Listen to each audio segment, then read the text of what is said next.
having ended up with the two careers that involved my biggest fears, drowning in the ocean and that embarrassing, soul-destroying feeling of when you choke on stage, because of that, I've spent a whole lot of time trying to figure out how I can get around those feelings of fear.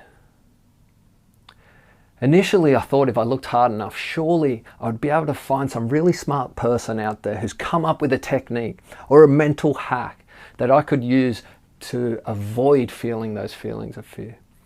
I spent a decade or so researching everything, reading everything I could find about fear. I read books written by psychiatrists, psychologists, successful business people, Olympic athletes, even the Dalai Lama himself. In the end, I was led with one simple glaring truth, one that all self-help books worth their weight in gold make apparent. That is, the only way through fear is experience. The only way through fear is experience. You have to do something over and over and over again to gain the knowledge, develop the skills that will help you navigate and master those scary environments. When you do face fear and build experience, it's like a switch goes off in your brain. And the things that you were afraid of, that once stressed you out, they all of a sudden become exciting and challenging. All of a sudden, you now see the world in a different way. Experience is how you overcome fear. Clinical psychologists call this process voluntary exposure therapy because it has to be voluntary. You have to choose. If you're forced into a scary situation, it activates your prey neurocircuitry. But if you choose to voluntarily face that fear, you activate your hunter neurocircuitry. In that state, you're exponentially more resilient. Surfing's version of voluntary exposure therapy is simulating what it's like to have a huge wave basically try and drown you. I found a very effective way to do this. One of my support team, Nam Baldwin, his background is in free diving. He can hold his breath for well over 5 minutes, much longer than I can.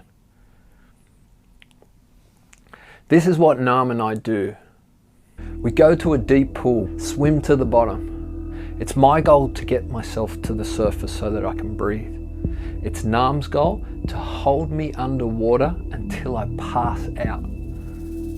We fight and we wrestle at the bottom of the pool, and as the oxygen starts to drain from my lungs, it triggers this frantic panic response in my brain. It's this response that I must learn to control. When you panic, your oxygen evaporates within seconds. If I panic out in the ocean, I'll die. So I do this training over and over again in a bid to rewire my brain so that when my lungs begin to burn in pain and my brain wants me to frantically fight, I'm still able to stay calm, focused, and utilize my oxygen efficiently. And as long as I don't panic, I'll make it to the top every time. Now, there's no part of me that enjoys doing that training. It's so tough.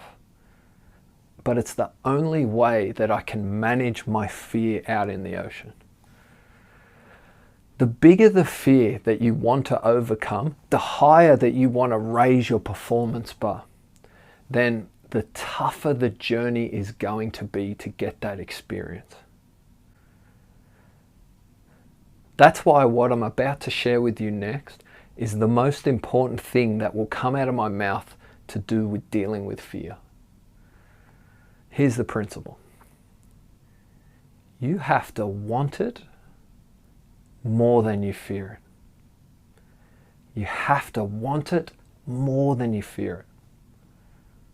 You have to crave what's on the other side of your fear more than you fear doing what it takes to get there. It all starts with motivation.